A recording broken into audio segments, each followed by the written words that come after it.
네, 한명숙 전 총리 사건 소식으로 넘어가겠습니다. 한 전 총리에 대한 증언이 거짓이었고 수사팀이 배후였다는 의혹. 그제 검찰 간부 회의 끝에 그렇게 볼 근거가 없다 결론지었다고 전해드렸습니다. 하지만 박범계 장관이 선두에 나선 한명숙 구하기 불씨가 아직 꺼진 건 아니었습니다. 왜 그런지 정현우 기자가 설명하겠습니다. 대검찰청은 한명숙 전 국무총리 뇌물 사건에 불거진 위증교사 의혹에 대해 위증 혐의를 받는 재소자들을 기소하지 않겠다고 어제 법무부에 보고했습니다. 한 전 총리는 지난 2015년 대법원에서 뇌물 혐의로 징역 2년형이 확정됐는데 한 전 총리에게 돈을 줬다던 사업가와 같이 수감 생활을 한 재소자들이 지난해 진정을 냈습니다. 거짓 증언을 하라고 검사들의 압력을 받았다는 겁니다.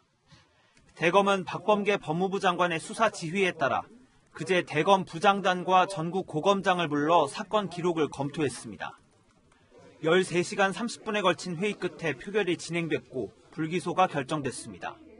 위증 교사 의혹을 뒷받침할 증거가 부족하다는 게 참석자들 사이의 중론이었던 겁니다. 하지만 법조계에선 불씨가 꺼지지 않았다는 해석이 나옵니다. 박 장관이 수사 지휘와 함께 수사팀에 대한 합동감찰을 지시했기 때문입니다.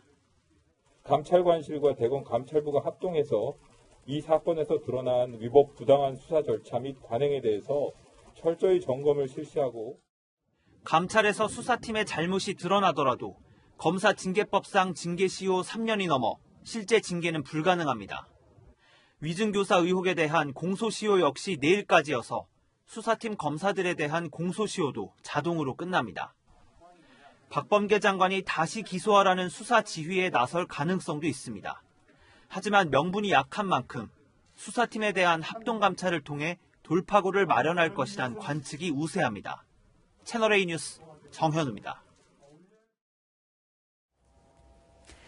내일은 내일에 해가 뜬다. 이번 불기소 결정이 나면서 위증죄 기소를 주장해온 이문정 대검 감찰정책연구관 입장이 난처했을 법도 한데 SNS에 남긴 글을 보면요. 또 완전히 뜻을 접지는 않을 것으로 보입니다. 만장일치가 아니라서 그나마 감사하다 이런 심경도 밝혔습니다. 박건영 기자입니다.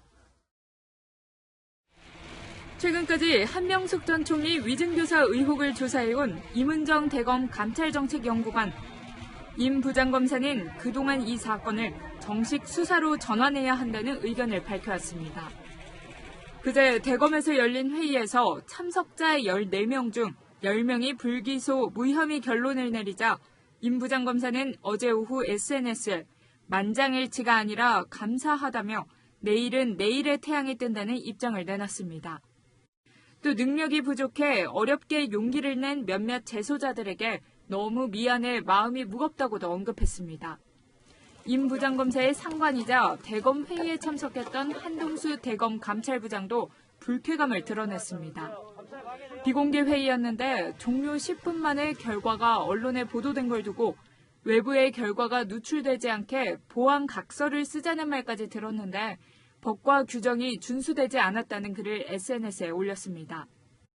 법무부와 대검찰청 합동감찰의 한 축인 한동수 감찰부장이 앞으로 감찰에서 어떤 행보를 보일지 주목됩니다. 채널A 뉴스 박건영입니다.